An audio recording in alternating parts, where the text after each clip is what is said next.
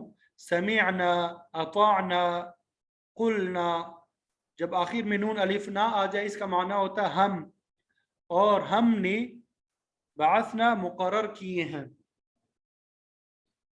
اور ہم نے مقرر کیے ہیں منہم ان میں سے، بنی اسرائیل میں سے ہم نے مقرر کیے ہیں اثنی عشرہ، اثنی عشرہ 12، اثنین اور پھر عشرہ تو نون اضافت کی وجہ سے گر گیا، اثنی عشرہ 12 نقیبہ سردار. وقال اور فرمایا اللہ تعالیٰ نے انی معکم، انی بے شک میں، معکم تمہارے ساتھ ہوں، لئن اقمتم اگر تم قائم کرو گے، لئن اقمتم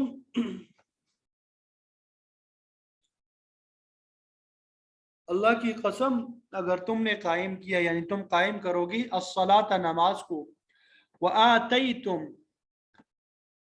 آتا یوتی ایتاء کا معنی ہوتا ہے دینا، اور تم دیتے رہو گے الزکات زکات، وآمنتم اور تم ایمان لاؤ گے برسولی میرے پیغمبروں پر، وعزرتموہم، وعزرتموہم اور ان کی مدد کرو گے، وعزرتم واو اشباع کے لیے اور پھر ہم، اور اگر تم مدد کرو گے ان کی، وَأَقْرَضْتُمْ اور اگر قرض دو گے اللہ تعالیٰ کو، قرضاً حسنا اچھے طریقے سے قرض دینا، یا قرض حسن اچھا قرض. تو یہ سب شرائط ہے یہاں تک. لئن اقمتم سے شروع ہو رہا کہ اگر تم نماز قائم کرو گے، زکوٰۃ دیتے رہو گے، ایمان لاؤ گے میرے پیغمبروں پہ، ان کی مدد کرو گے، اللہ کو قرض دو گے، تو اس کا نتیجہ کیا نکلے گا، اس کے بدلے میں کیا ہوگا؟ لَأُكَفِّرَنَّ یہاں سے جزا بیان کی جا رہی ہے کہ اس کی جزا کیا ہے؟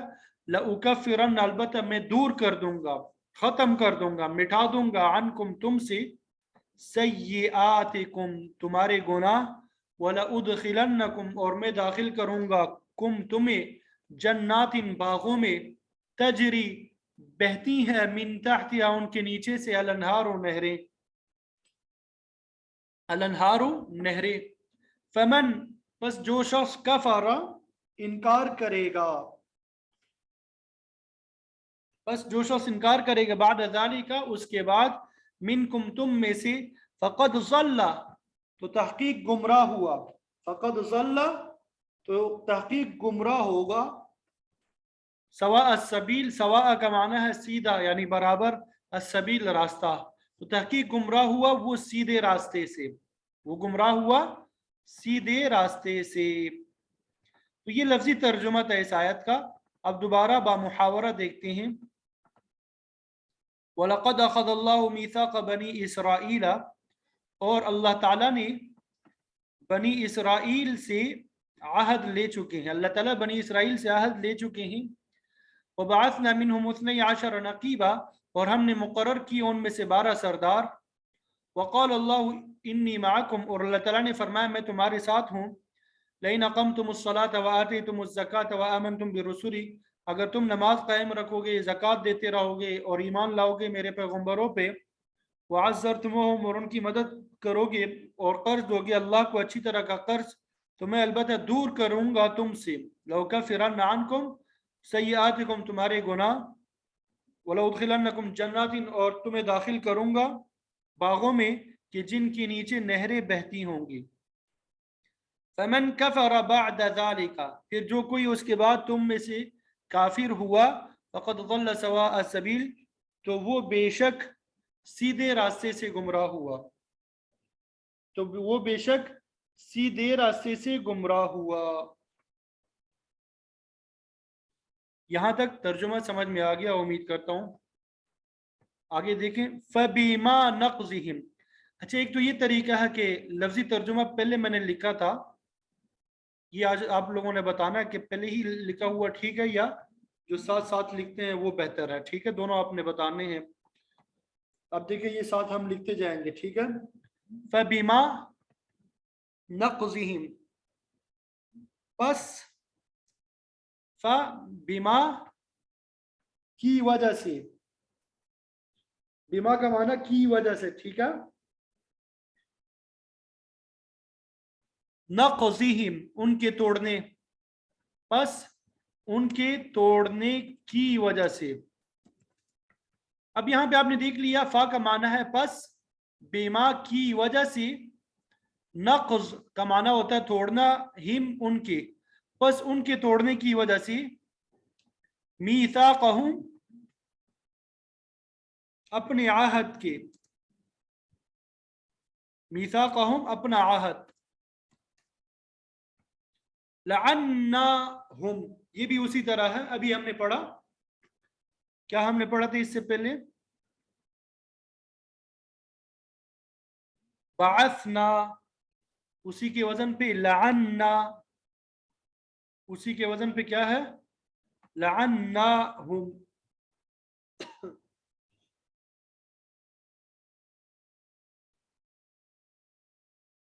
ہم نے دور کر دیا، ہم انہیں، ہم نے دور کر دیا انہیں. لعنت کا معنی ہوتا ہے دور کرنا، رحمت سے دور کرنا. ہم نے دور کر دیا انہیں یعنی اپنی رحمت سے. وجعلنا اور ہم نے، جعلنا بنا لیا، قلوبہم ان کے دلوں کو، قاسیتاً سخت. پہلے بارے میں ہم پڑھ چکے ہیں ثم قست قلوبکم، ثم قست قلوبکم. یحرفون وہ تحریف کرتے تھے،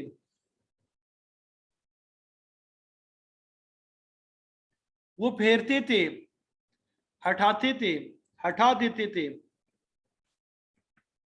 الکلمہ باتوں کو، عن مواضعہ ان کی جگہوں سے، ان کے مواضع سے. ونسو اور وہ بھلا چکے ہیں، ونسو اور وہ بھلا چکے ہیں. حظا ایک بڑا حصہ، حظا ایک بڑا حصہ، مما اس میں سے،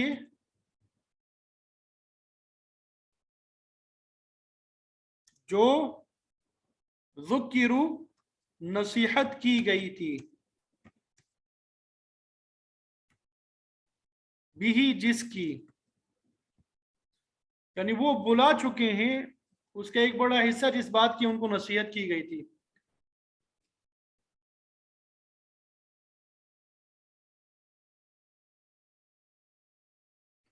ولا تزال اور آپ صلی اللہ علیہ وسلم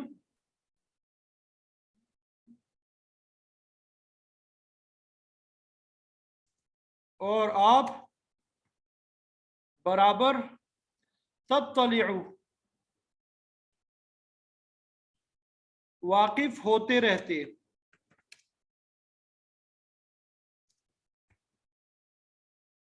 ولا تزال تطلع یعنی آپ کو پتہ چلتا رہتا ہے، علی خائنۃ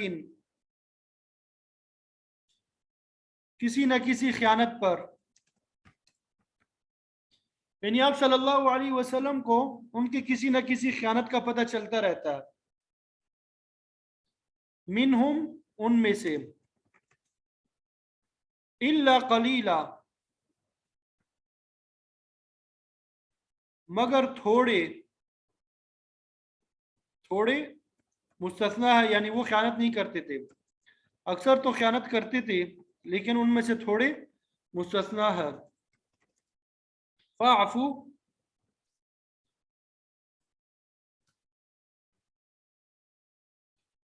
تو آپ معاف کریں،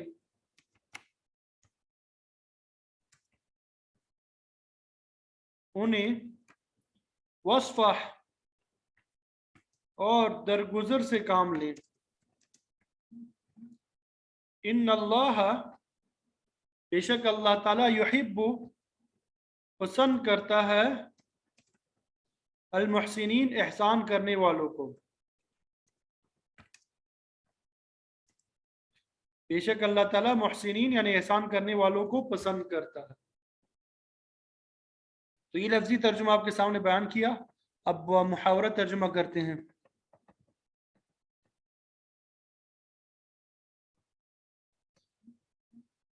فَبِمَا نَقْضِهِمْ مِيثَاقَهُمْ لَعَنَّاهُمْ وَجَعَلْنَا قُلُوبَهُمْ قَاسِيَةً، پھر یہ ان کی عہد شکنی ہی تو ہے جس کی وجہ سے ہم نے ان کو اپنی رحمت سے دور کیا، وَجَعَلْنَا قُلُوبَهُمْ قَاسِيَةً، اور ان کے دلوں کو سخت بنا دیا، يُحَرِّفُونَ الْكَلِمَ عَنْ مَوَاضِعِهِ، وہ باتوں کو اپنے موقع محل سے ہٹا دیتے ہیں، وَنَسُوا حَظًّا مِّمَّا ذُكِّرُوا بِهِ، اور بھلا چکے ہیں وہ اس کا ایک بڑا حصہ جس بات کی ان کو نصیحت کی گئی تھی۔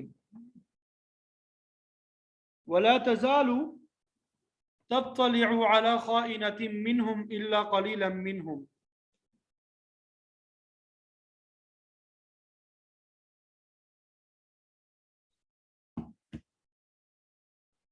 اور ان میں سے کچھ لوگوں کو چھوڑ کے، إِلَّا قَلِيلًا مِّنْهُمْ اس کا ترجمہ پہلے کیا انہوں نے، اور ان میں سے کچھ لوگوں کو چھوڑ کر تمہیں آئے دن ان کے کسی نہ کسی خیانت کا پتہ چلتا رہتا ہے۔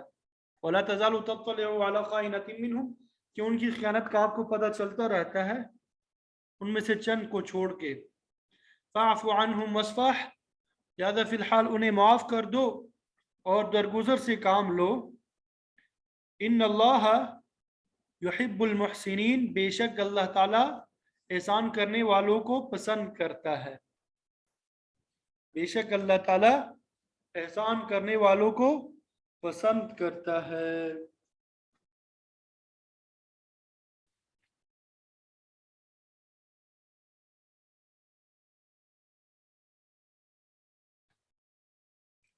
وَمِنَ الَّذِينَ، اور جن لوگوں نے، قالوا کہا، اِنَّا بے شک ہم نصارى عیسائی ہیں،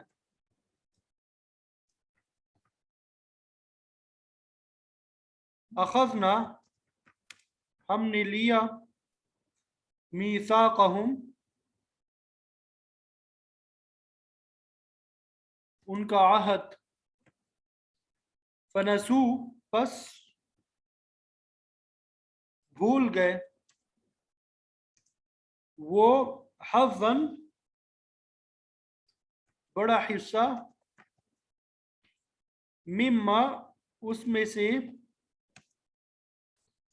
جس کی ذکروا نصیحت کی گئی،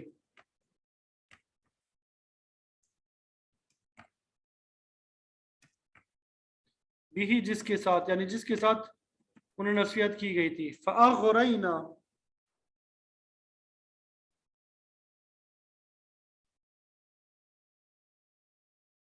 تو ہم نے ڈال دیا یا پیدا کر دیا ان کے درمیان، العداوت دشمنی کو، والبغضاء اور بغض کو، والبغضاء اور بغض کو، الی یوم القیامہ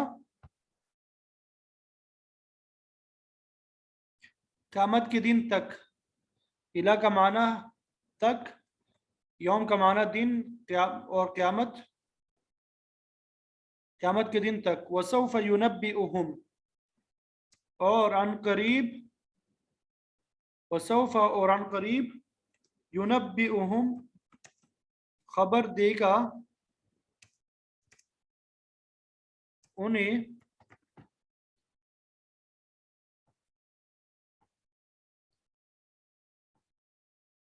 ہم انہیں، اللہ اللہ تعالی، بما کانوا یصنعون، بما ان کاموں کی، کانوا یصنعون جو وہ کرتے تھے، ٹھیک ہے. ومن الذين قالوا إنا نصارى أخذنا ميثاقهم فنسوا حظا مما ذكروا به کہ جن لوگوں نے کہا تھا کہ ہم نصرانی ہے ان سے بھی ہم نے عہد لیا تھا، پھر جس چیز کی ان کو نصیحت کی گئی تھی اس کا ایک بڑا حصہ وہ بھی بھولا بیٹھے. فأغرينا بينهم العداوة والبغضاء إلى يوم القيامة، چنانچہ ہم نے ان کے درمیان قیامت کے دن تک کے لیے دشمنی اور بغض کو پیدا کر دیا. وسوف ينبئهم الله بما كانوا يصنعون، اور عن قریب اللہ تعالیٰ انہیں بتا دے گا کہ وہ کیا کچھ کرتے رہے. یا اہل الکتاب، اے اہل کتاب،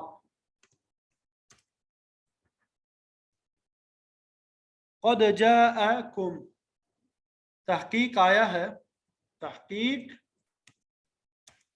جاء آیا ہے، کم تمہارے پاس،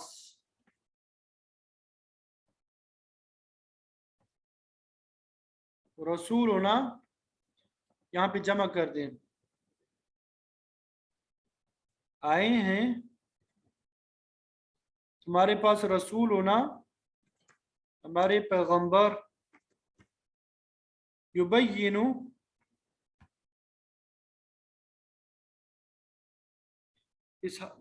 اس حال میں کہ وہ بیان کریں گے، لکم تمہارے لیے، کثیرا بہت سی باتیں، مما اس میں سے جو تم تخفون چھپایا کرتے تھے.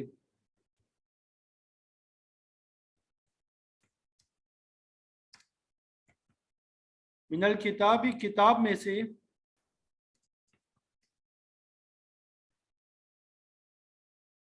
ویعفو اور وہ درگزر فرمائیں گے، عن کثیر بہت سی باتوں سے.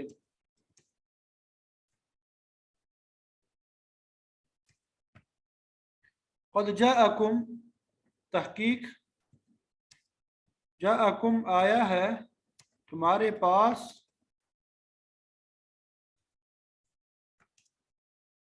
من اللہ اللہ تعالیٰ کی طرف سے، نور و کتاب، نور اور کتاب، ایسی کتاب مبین جو واضح کرنے والی ہے،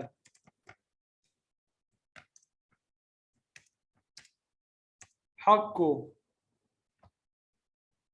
ٹھیک ہے.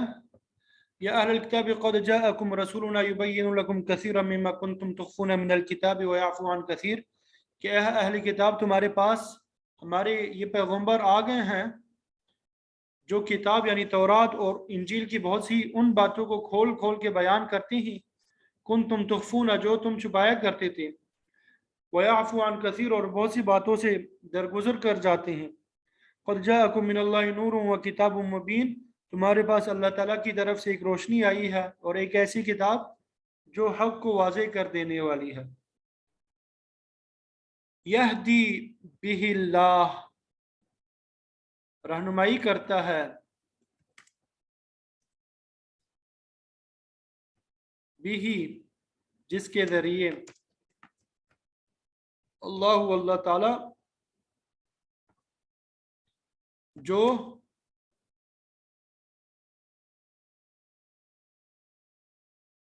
من اتبع اتباع کرتا ہے،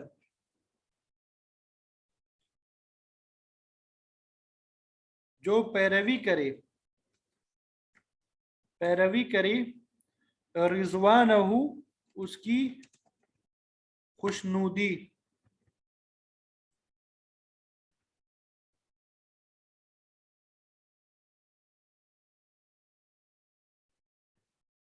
سبل السلام، سبل سبیل کی جمع ہے، راستوں کو بولتے ہیں، راستے، السلامی سلامتی کے، سلامتی کی راستے، ویخرجہم اور وہ نکالتا ہے ہم انہیں من الظلمات اندھیروں سے، الی النور نور کی طرف، بِإِذْنِهِ اپنے حکم سے، وَيَهْدِيهِمْ اور وہ رہنمائی کرتا ہے ان کی الہ کی طرف، صراط مستقیم، صراط مستقیم کی طرف۔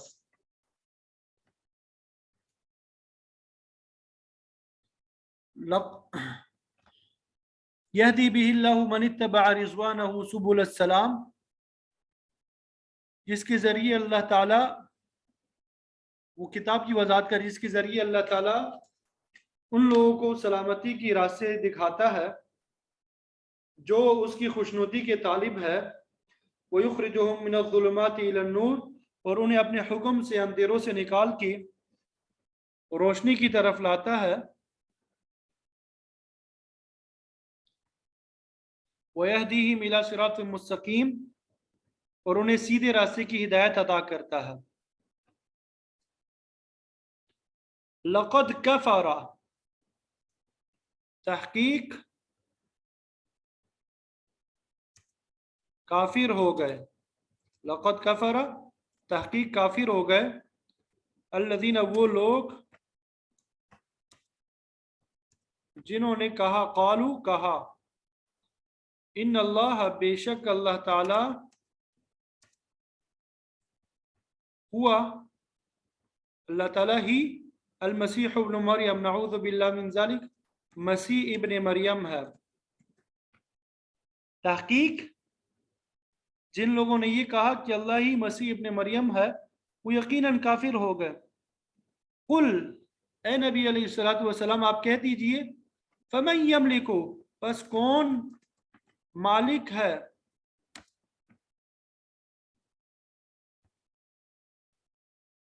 من اللہ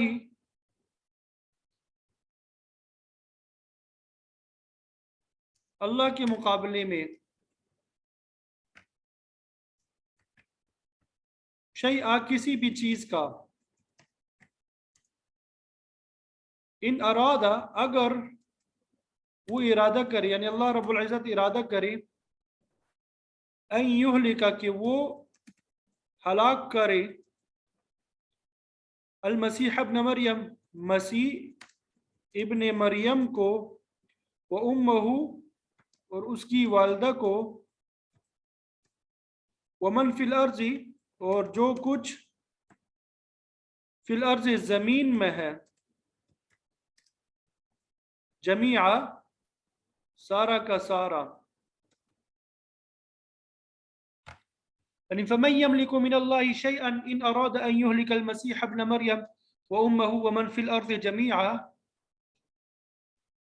کہ اے نبی علیہ السلام آپ ان سے کہتے کہ اگر اللہ مسیح ابن مریم کو، ان کی ماں کو اور زمین میں جتنے لوگ ہیں ان سب کو ہلاک کرنا چاہے تو کون ہے جو اللہ کے مقابلے میں کچھ کرنے کی ذرا بھی طاقت رکھتا ہو۔ وَلِلَّهِ اور اللہ ہی کے لیے ہے، ملک السماوات، ملک کا معنی ہوتا ہے بادشاہت، السماوات آسمانوں کی، والارض اور زمین کی، وما بینہما اور جو کچھ اس کے درمیان میں ہے،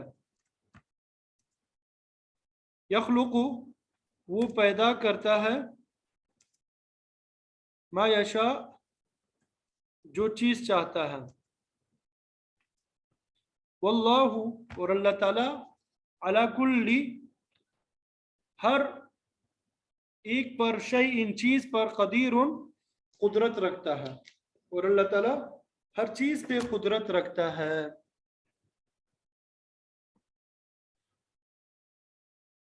تو یہ ان آیات کا ترجمہ تھا جو آپ کے سامنے بیان کر دیا، امید کرتا ہوں ترجمہ سمجھ میں آ گیا ہوگا،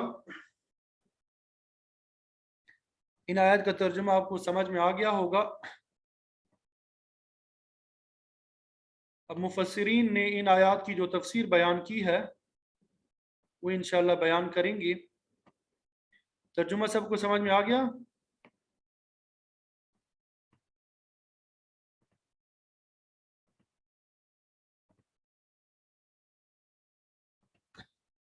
ترجمے میں کوئی مشکل تو پیش نہیں آئی؟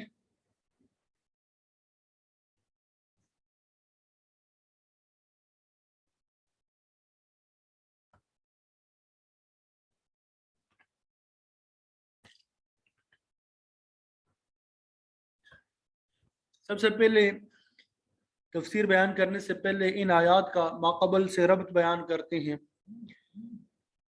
آخری سبق میں آپ کو بتایا تھا کہ سورہ مائدہ کی پہلی آیت میں عہد کو پورا کرنے کی تلقین کی گئی تھی. یا ایھا الذین آمنوا اوفوا بالعقود، کہ اے ایمان والو اپنے عہد کو پورا کرو. اس کے بعد دیگر آیات میں بھی اللہ تعالیٰ نے عہد کے پابندی کا حکم دیا، اور پھر اہل اسلام کو فرمایا کہ یہ عہد کو پورا کرنے کا جو قانون ہے یہ صرف تمہارے لیے نہیں ہے، بلکہ یہ قانون بنی اسرائیل پہ بھی نافذ تھا، ان کو بھی پابند کیا گیا تھا. اللہ تعالیٰ کے ارشاد ہے وَأَوْفُوا بِالْعَهْدِ إِنَّ الْعَهْدَ كَانَ مَسْئُولًا، کہ اپنے عہد کو پورا کرو کیونکہ اس سے متعلق پوچھا جائے گا. کیونکہ عہد جو ہے انسانی سوسائٹی کی ترقی کے لیے بہت ضروری ہے. عہد چاہے اللہ تعالیٰ کی ذات کے ساتھ ہو یعنی حقوق اللہ ہو، یا انسانوں کے حقوق کے ساتھ یعنی حقوق العباد، سب کو پورا کرنا ضروری ہے. ہر مسلمان جو ایمان قبول کرتا ہے وہ اللہ تعالیٰ سے اپنے مومن ہونے اور اللہ تعالیٰ کے احکامات کی تعمیل کا وعدہ کرتا ہے.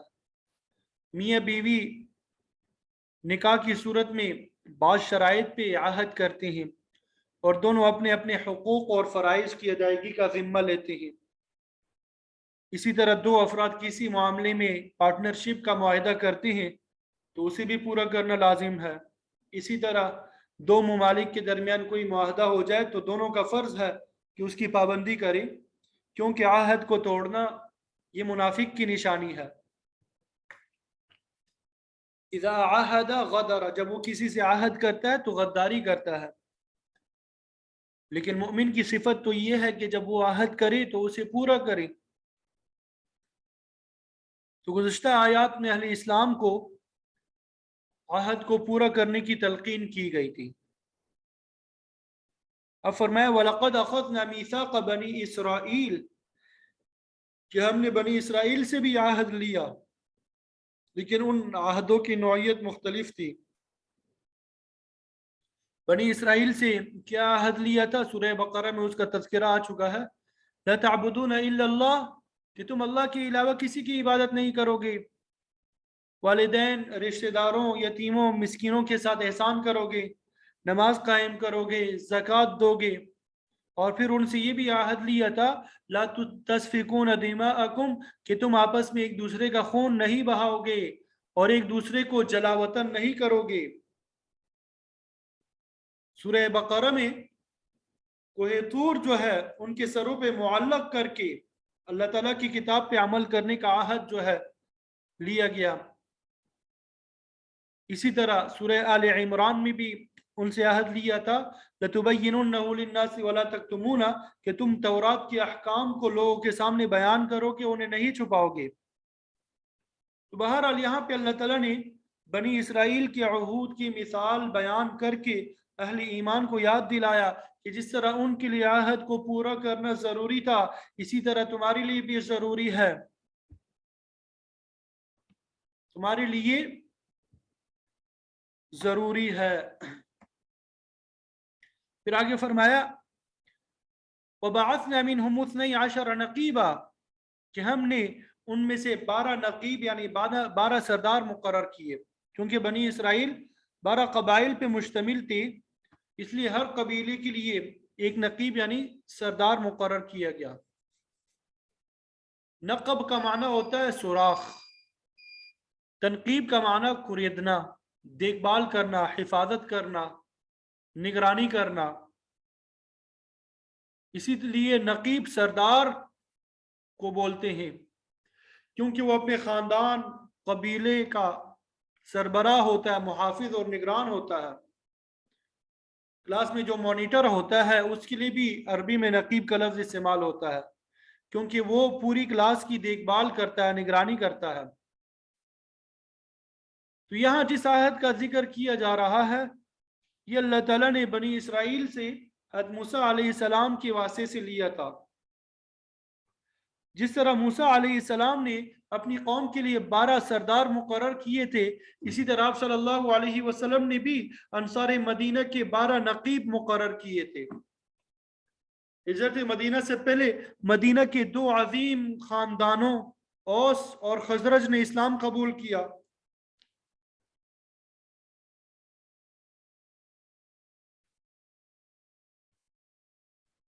جب وہ لوگ اسلام قبول کرنے کے لیے مکہ مکرمہ میں آپ کی خدمت میں آئے تو آپ نے ان کے معاملات کی دیکھ بھال اور مکہ سے رابطہ قائم رکھنے کے لیے 12 نقیب مقرر کیے تھے۔ حضرت بڑا خاندان تھا، اس میں سے 9 نقیب مقرر کیے تھے، اور اوس میں سے 3۔ یہ لوگ مدینے میں اسلام کی تبلیغ کرتے تھے اور مسلمانوں کی طرف سے تعمیل احکام کی نگرانی کرتے تھے۔ جب کسی معاملے میں ہدایات کی ضرورت محسوس کرتے تو آپ صلی اللہ علیہ وسلم سے پوچھتے۔ تو بہرحال اللہ تعالیٰ نے بنی اسرائیل سے عہد لیا اور 12 نقیب مقرر فرمائے، 12 سردار مقرر فرمائے۔ وقال اللہ انی معکم، اللہ تعالیٰ نے فرمایا کہ میں تمہارے ساتھ ہوں، یعنی اگر تم نے عہد کی پابندی اختیار کی تو میری شفقت اور میری مہربانی تمہارے ساتھ ہوگی، تمہیں بلند درجات نصیب ہوں گے، تم کامیاب ہو جاؤ گے۔ تو یہ اللہ تعالیٰ کا کہنا انی معکم بڑی قدر و قیمت رکھتا ہے۔ ہمارے معاشرے میں اگر کوئی معمولی تھانے دار کسی کو کہتے کہ فکر نہ کرنا میں تمہارے ساتھ ہوں، تو اس سے بڑی حوصلہ افزائی ہو جاتی ہے۔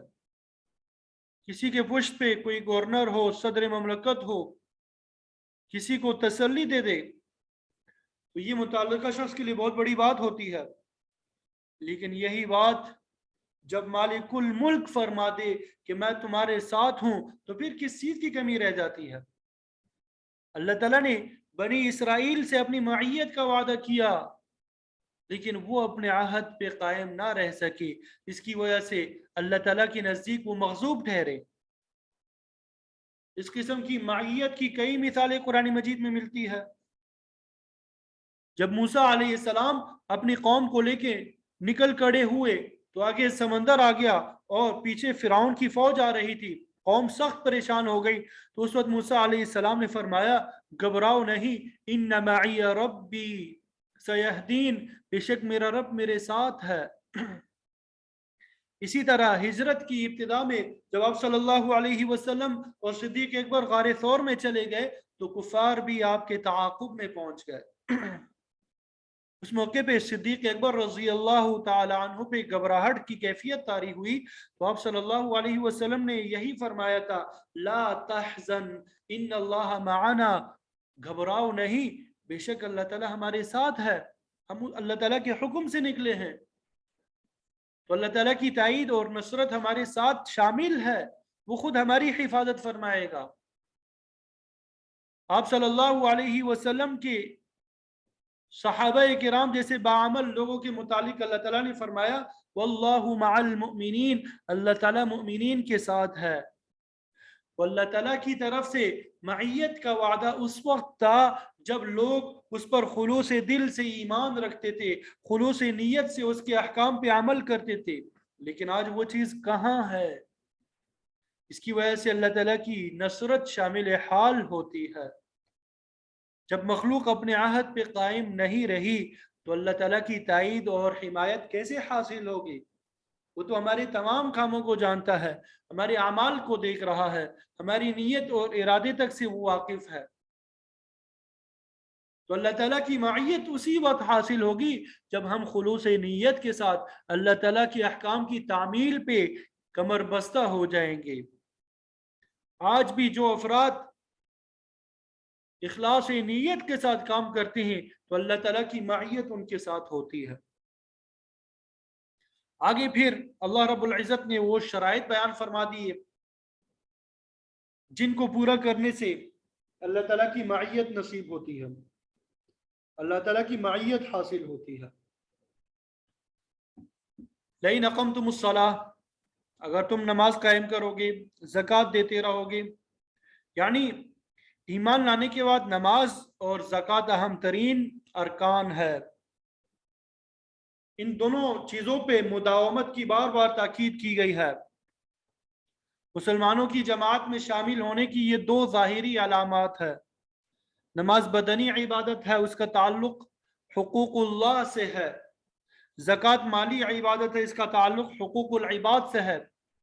نماز میں طہارت اور اخبات کی صفات پائی جاتی ہے، کیونکہ طہارت کے بغیر نماز ادا نہیں ہو سکتی، اور اللہ تعالیٰ کے سامنے عاجزی کے اظہار کا یہ بہترین ذریعہ ہے۔ زکوٰۃ کے عمل میں سماحت کی صفت پائی جاتی ہے۔ زکوٰۃ دینے والا شخص فیاض، غریب پرور اور بنی نوع انسان سے ہمدردی کی صفات سے متصف ہوتا ہے۔ شاہ ولی اللہ محدث دہلوی رحمۃ اللہ علیہ فرماتے ہیں کہ زکوٰۃ کے ذریعے انسان میں دو اعلیٰ اخلاق پیدا ہوتے ہیں۔ نمبر ایک، انسانیت سے ہمدردی، اور نمبر دو، اپنی ذات سے بخل کا خاتمہ۔ مال خرچ کرنے والا شخص بخیل نہیں ہوگا۔ بخل بہت بری بیماری ہے۔ آپ صلی اللہ علیہ وسلم نے فرمایا کہ کنجوسی سے زیادہ بری بیماری کون سی ہو سکتی ہے؟ تو فرمایا کہ اگر تم نماز ادا کرتے رہو گے، زکوٰۃ دیتے رہو گے، وَآمَنْتُمْ بِرُسُلِي، میرے رسولے پہ ایمان لاؤ گے، تو اس آیت میں آپ نے دیکھا پہلے نماز کو بیان کیا، پھر زکوٰۃ کو بیان کیا، اور ایمان کا تذکرہ بعد میں کیا۔ حالانکہ ایمان ہی ہر عمل کی بنیاد ہے، اس کا تذکرہ پہلے ہونا چاہیے تھا، لیکن یہاں پر یہ بات سمجھائی جا رہی ہے کہ نماز اور زکوٰۃ کا اس وقت تک کچھ فائدہ نہیں جب تک ایمان درست نہیں ہے۔ تو یہ بھی ایک طرز بیان ہے کہ ایمان میں زور پیدا کرنے کے لیے، تاکید پیدا کرنے کے لیے ایمان کو بعد میں ذکر کیا گیا۔ مطلب یہ کہ نیکی کی قدر و قیمت ایمان کے ساتھ ہے۔ جو شخص صحیح ایمان سے محروم ہے، اس کی لمبی لمبی نمازیں، بڑے صدقات و خیرات اور نیکی کے دیگر امور جتنے بھی ہیں وہ بیکار ہے۔ ایمان کے بغیر کامیابی حاصل نہیں ہو سکتی۔ تو فرمایا میرے رسولوں پہ صرف زبانی ایمان لانا کافی نہیں ہے، صرف زبان سے اقرار کر لینا کافی نہیں ہے، بلکہ ایمان کے ساتھ ساتھ وَعَزَّرْتُمُوهُمْ، تم ان کی تائید کرو گے، تم ان کی مدد کرو گے۔ یعنی رسول جو شریعت لے کے آئے ہیں ان کی تقویت کا باعث بنو گے۔ تعزیر کا لفظ بھی اسی سے ہے، یعنی مجرموں پہ جو تعزیر لگائی جاتی ہے اس کا معنی بھی یہی ہے، کیونکہ تعزیر کے ذریعے جرائم کی روک تھام کرنے والے ادارے میں قوت پیدا ہوتی ہے۔ تعزیر کے ذریعے سے جرائم کا سد باب ہوتا ہے۔ تو فرمایا کہ اگر تم دین کے احکام پہ عمل پیرا رہے اور تمام امور نبی کے احکام کے مطابق انجام دیے، تو پھر اس کا نتیجہ اور اس کا صلہ اور اجر آگے بیان فرمائیں گے۔ وَأَقْرَضْتُمُ اللَّهَ قَرْضًا حَسَنًا، اور اگر تم اللہ کو قرض حسن دو گے۔ اللہ تعالیٰ کو قرض دینے کا مطلب کیا؟ کہ اس کی خوشنودی کے لیے، اللہ کی رضا کے لیے غریبوں میں، مساکین پہ خرچ کرو گے، ان کو صدقہ اور خیرات دو۔ زکوٰۃ کا حکم چونکہ پہلے بیان ہو چکا ہے، تو یہاں پہ قرض حسن سے مراد نفلی صدقہ اور خیرات ہوگا، جو اللہ تعالیٰ کی رضا کی خاطر مستحقین میں تقسیم کیا جائے گا۔ ہمارے ہاں نارملی زکوٰۃ ہی کے بارے میں دارالفتہ میں پوچھا جاتا ہے کہ مفتی صاحب یہاں پہ ہم زکوٰۃ لگا سکتے ہیں، فلانی جگہ زکوٰۃ لگا سکتے ہیں۔ حالانکہ کتنی مرتبہ بتا چکا ہوں کہ ہر جگہ زکوٰۃ نہیں لگائی جاتی، زکوٰۃ تو عبادت ہے، تو جس طریقے سے اس کے لگانے کا حکم دیا اسی طرح ادا کرنا ضروری ہے۔ زکوٰۃ کے علاوہ بھی تمہارے مال میں اللہ تعالیٰ نے احکامات بیان کیے ہیں، جس طرح یہاں پہ زکوٰۃ کو الگ سے بیان کر دیا اور نفلی صدقات کو الگ سے بیان کر دیا۔ تو جہاں پہ زکوٰۃ نہیں لگتی، ضرورت محسوس کر رہے ہو، وہاں پہ زکوٰۃ کے علاوہ دیگر رقوم استعمال کرو، خرچ کرو۔ تو قرض حسن وہ ہے جو خالص نیک نیتی کے ساتھ دیا جائے، اس میں نہ کوئی ریاکاری ہو، نہ اس سے کوئی دوسرا مفاد حاصل کرنا مقصود ہو۔ تو جو شخص اللہ کے حکم کے مطابق قرض حسن دیتا ہے، اسے یقین ہوتا ہے کہ اس کا مال محفوظ ہے اور اسے اللہ تعالیٰ آخرت میں ضرور لوٹا دیں گے، اس لیے اسے قرض حسن کہا گیا۔ قرض حسن کس اعتبار سے کہا گیا؟ کہ جب انسان اللہ تعالیٰ کی رضا کے لیے نیک نیتی سے مال دیتا ہے تو اللہ رب العزت انشاءاللہ آخرت میں ضرور لوٹا دیں گے، اس لیے اس کو قرض حسن کہا گیا۔ قرض حسن اسے بھی کہتے ہیں جو کوئی شخص کسی حاجت مند کو مقررہ مدت کے لیے کوئی رقم ادار پر دے دے اور اس کے ساتھ کوئی سود یا دیگر مفاد حاصل نہ کرے۔ اس قرض کے لیے بھی طرفین کی طرف سے خلوص نیت کی ضرورت ہے۔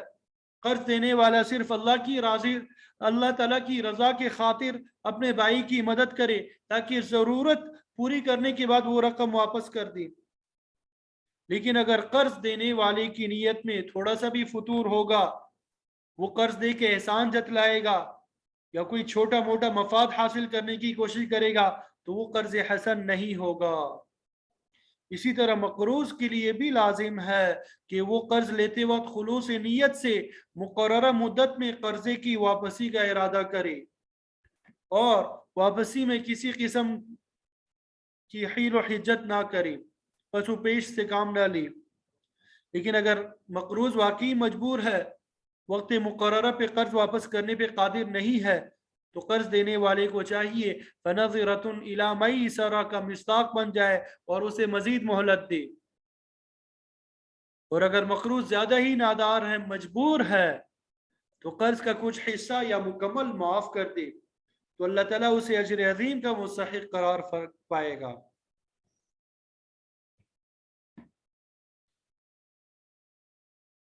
آج کے زمانے میں قرض حسن کا تصور ہی ختم ہو چکا ہے۔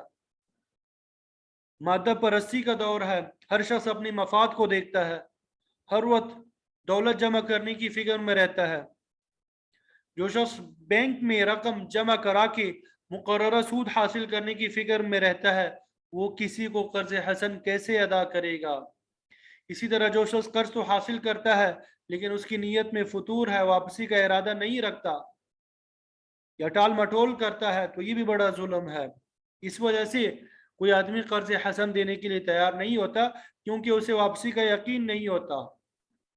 مطلب یہ کہ دونوں طرف کی مفاد پرستی کی وجہ سے قرض حسن کا جو نظام ہے وہ ختم ہو کے رہ گیا، لیکن اللہ تعالیٰ نے اسے بہت بڑا عمل شمار کیا، اسے نماز، زکوٰۃ، ایمان بالرسول کے ساتھ ذکر فرمایا کہ اگر تم ان کاموں پہ عمل کرو گے، ان کاموں کا صلہ یہ ہے لَأُكَفِّرَنَّ عَنْكُمْ سَيِّئَاتِكُمْ، میں تمہارے گناہوں کو مٹا دوں گا، تمہاری خطاؤں سے درگزر کروں گا۔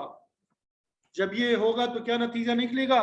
وَلَأُدْخِلَنَّكُمْ جَنَّاتٍ، میں تمہیں جنتوں میں داخل کروں گا، ایسے باغات میں داخل کروں گا تجری من تحتها الانہار، جن کی نیچے نہریں بہتی ہوں گی۔ تمہارا ٹھکانہ ایسے اعلیٰ مقامات میں ہوگا، لیکن یہ بھی یاد رکھو فمن کفر بعد ذلک منکم، کہ ان احکامات پہ عمل کرنے کے بعد جس شخص نے انکار کیا فقد ضل سواء السبیل، تو وہ سیدھے راستے سے بھٹک گیا۔ انکار کی مختلف صورتیں ہوتی ہیں۔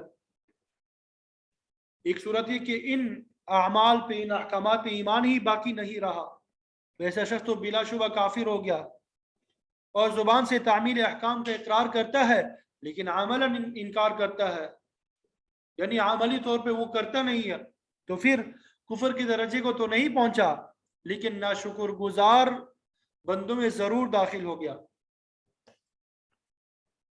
اسی لیے اللہ تعالیٰ نے فرمایا فَإِنَّ الْإِنسَانَ كَفُورٌ، کہ انسان عام طور پہ ناشکر گزار ہی ہوتا ہے۔ بہرحال فرمایا کہ ایسا شخص جو ہے سیدھے راستے سے بھٹک گیا، کیونکہ سیدھا راستہ تو ایمان اور نیکی کا راستہ ہے، تو صراط مستقیم اسی کو حاصل ہے جو انبیاء علیہم السلام پہ ایمان رکھتا ہے، ان کے بتائے ہوئے طریقے کے مطابق عبادت کا اہتمام کرتا ہے، انسانیت کے ساتھ اچھا سلوک کرتا ہے اور اپنے عہد کا پابند ہوتا ہے۔ اسی کے متعلق فرمایا ان ھذا صراطی مستقیما، کہ میری رحمت کے مقام تک پہنچنے کا یہی صراط مستقیم راستہ ہے، جو اس پہ چلے گا وہ کامیاب ہوگا، جو اس راستے سے بھٹک گیا وہ جہنم میں پہنچے گا۔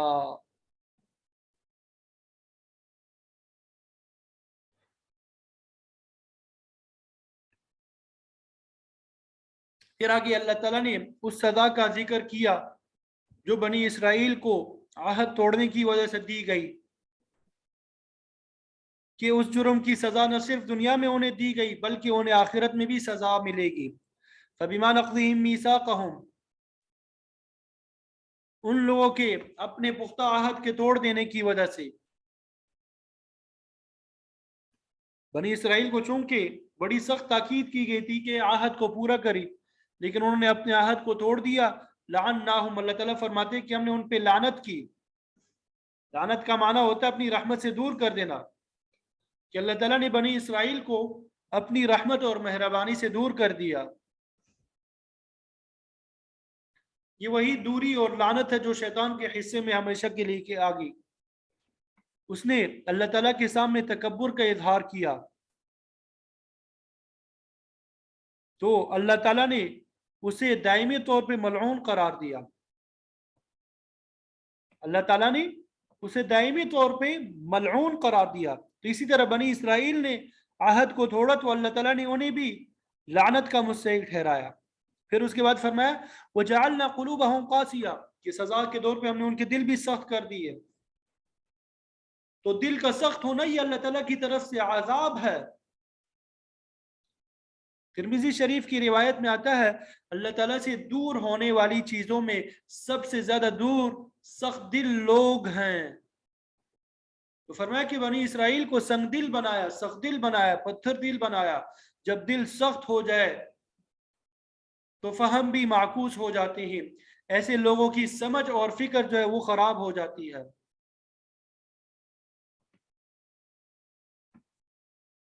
اس کا نتیجہ یہ ہوتا ہے یحرفون الکلم عن مواضع، کہ وہ اللہ کے کلام کو اپنے مقام سے پھیر دیتے ہیں۔ سخت دلی کا نتیجہ کیا نکلتا ہے کہ وہ اللہ تعالیٰ کے احکامات میں تحریف کرتے ہیں، رد و بدل کرتے ہیں۔ تو عہد توڑنے کی وجہ سے ان پہ اللہ تعالیٰ کی لعنت ہوئی، پھر ان کے دل سخت ہوئے اور اس کے نتیجے میں انہوں نے اللہ تعالیٰ کے کلام ہی کو تبدیل کر دیا۔ یہ عہد توڑنے کی سزا ہے۔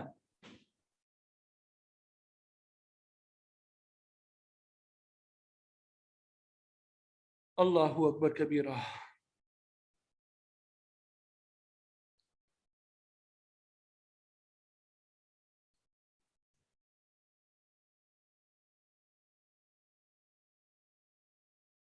وَنَسُوا حَظًّا مِمَّا ذُكِّرُوا بِهِ،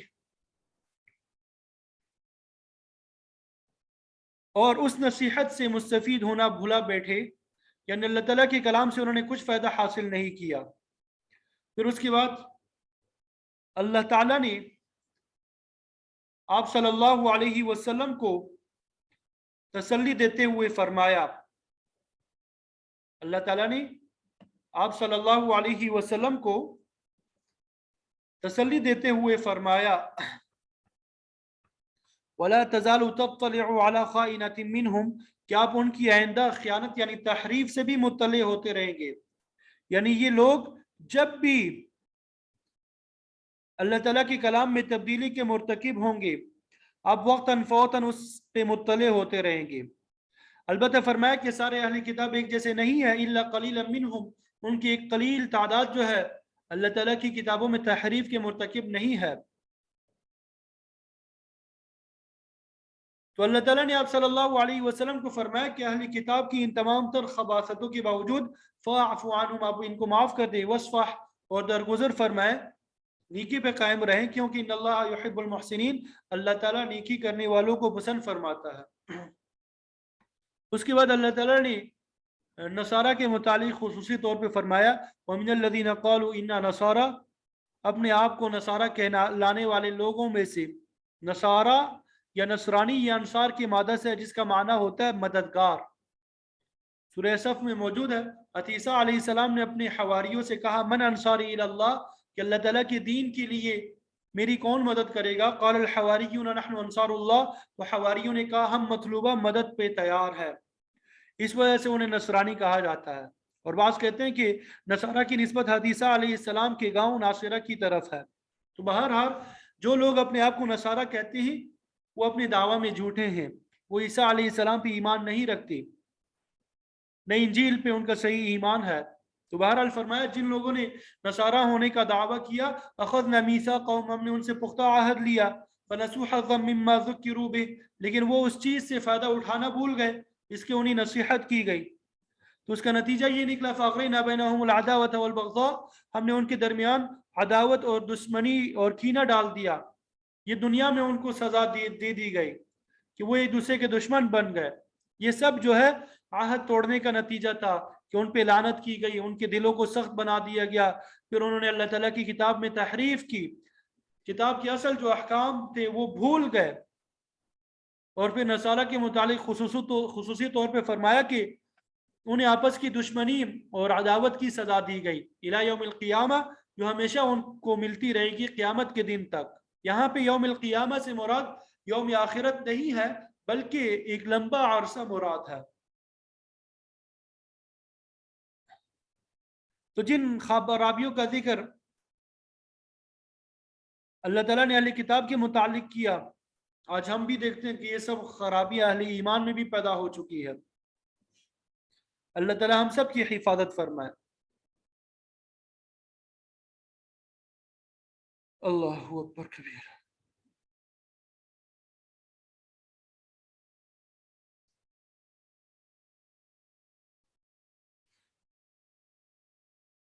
یہ تو دنیا میں سزا کی جو ان کا ذکر کیا گیا. جب قیامت کا دن آئے گا اور حساب کتاب ہوگا تو اس دن ان بدبختوں کو بتایا جائے گا کہ تم اپنی بد کرداری کی وجہ سے سزا کے مستحق ٹھہرے. وسوف ینبئہم اللہ بما کانوا یصنعون، ان قریب اللہ تعالیٰ انہیں بتا دے گا کہ جو کچھ وہ دنیا میں کرتے تھے.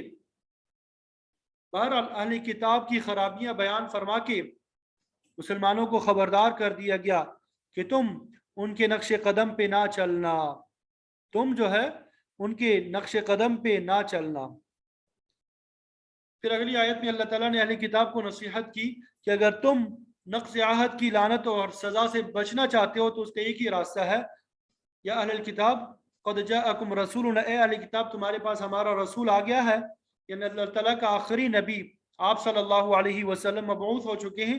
اگر دنیا کی ذلت اور آخرت کی رسوائی سے نجات حاصل کرنا چاہتے ہو تو ان کے دامن سے وابستہ ہو جاؤ. اس کی نشانی یہ ہے یبین لکم کثیرا مما کنتم تخفون من الکتاب، وہ تمہارے سامنے بہت سی چیزیں ظاہر کرتا ہے جسے تم کتاب میں سے چھپاتے تھے.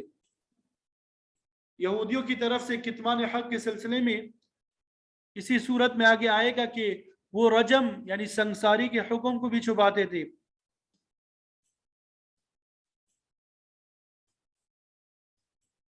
عیسائیوں نے آپ صلی اللہ علیہ وسلم کے نام اور آپ کی نشانیوں کو چھپانے کی کوشش کی.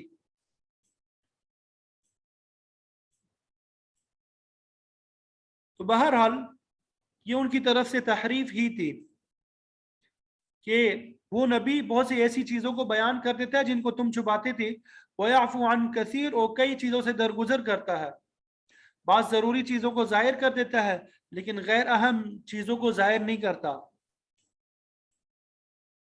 اور پھر دوسری بات ہے کہ قد جاءکم من اللہ نور و کتاب مبین، کہ تمہارے پاس اللہ تعالیٰ کی طرف سے ایک روشنی اور کھلی کتاب آئی ہے.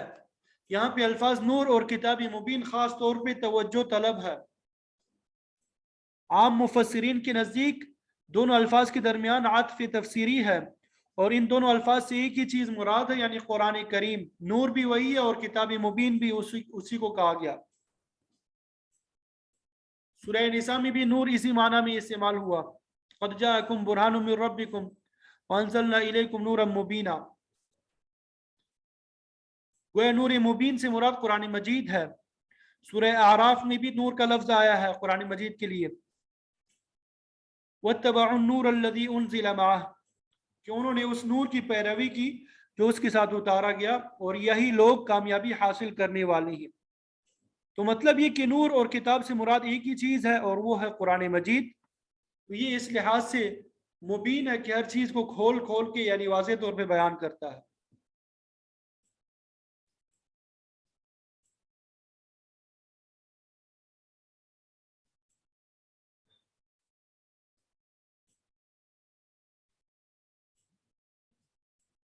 لیکن بعض مفسرین فرماتے ہیں کہ نور سے مراد آپ صلی اللہ علیہ وسلم کی ذات مقدسہ ہے اور کتاب مبین سے مراد قرآن مجید ہے. لیکن راجح تفسیر جو ہے پہلی والی ہے. ٹھیک ہے.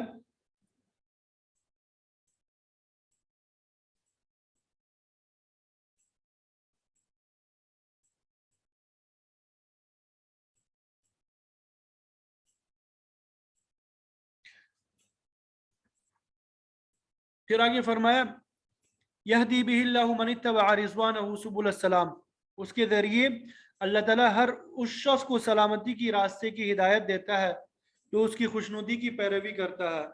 وَيُخْرِجُهُم مِّنَ الظُّلُمَاتِ إِلَى النُّورِ بِإِذْنِهِ، اور اپنے حکم سے انہیں کفر، شرک اور معاصی کے اندھیروں سے اسلام، ایمان، نیکی اور تقوی کی روشنی کی طرف نکالتا ہے. انسان کے دل میں روشنی، بصیرت اور یقین کامل پیدا ہوتا ہے. اور دوسرے مقام پہ اللہ تعالیٰ نے ایمان اور اسلام کو روشنی اور کفر کو اندھیرے سے تشبیہ دی ہے. وَمَنْ كَانَ مَيْتًا فَأَحْيَيْنَاهُ وَجَعَلْنَا لَهُ نُورًا يَمْشِي بِهِ فِي النَّاسِ كَمَنْ مَثَلُهُ فِي الظُّلُمَاتِ لَيْسَ بِخَارِجٍ مِّنْهَا. بھلا وہ شخص جو پہلے کفر کی وجہ سے مردہ تھا، ہم نے اسلام کی وجہ سے اسے زندہ کیا اور اس کے لیے ایمان کی روشنی کر دی. اس کے ذریعے وہ لوگوں میں چلتا پھرتا ہے. کیا وہ اس شخص کی طرح ہو سکتا ہے جو کفر کے اندھیروں میں پڑا ہوا ہو اور اس سے نکل ہی نہ سکے؟ تو فرمایا کہ اللہ تعالیٰ خوشنودی کے متبع کو اندھیروں سے روشنی کی طرف نکالتا ہے. وَيَهْدِيهِمْ إِلَى صِرَاطٍ مُسْتَقِيمٍ، اور انہیں سیدھے راستے کی طرف رہنمائی کرتا ہے. تو اللہ تعالیٰ کے نیک بندے اسی راستے پہ چل کے جنت جیسے اعلیٰ مقام میں پہنچ جاتے ہیں.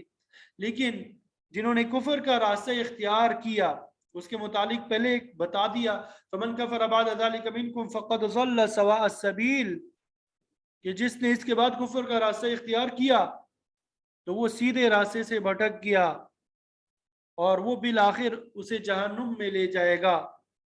تو صراط مستقیم سے بھٹکنے والوں کی یہی حالت ہوتی ہے، یہی انجام ہوتا ہے. اللہ تعالی ہم سب کی حفاظت فرمائے، ہمیں جنت نصیب فرمائے، جنت کی طرف لے جانے والے اعمال ہمارے لیے آسان بنائے اور جہنم سے ہم سب کی حفاظت فرمائے، جہنم کی طرف لے جانے والے اعمال سے بھی ہم سب کی حفاظت فرمائے. آخری آیت جو ہے انشاءاللہ اس کی تفسیر کل بیان کریں گے.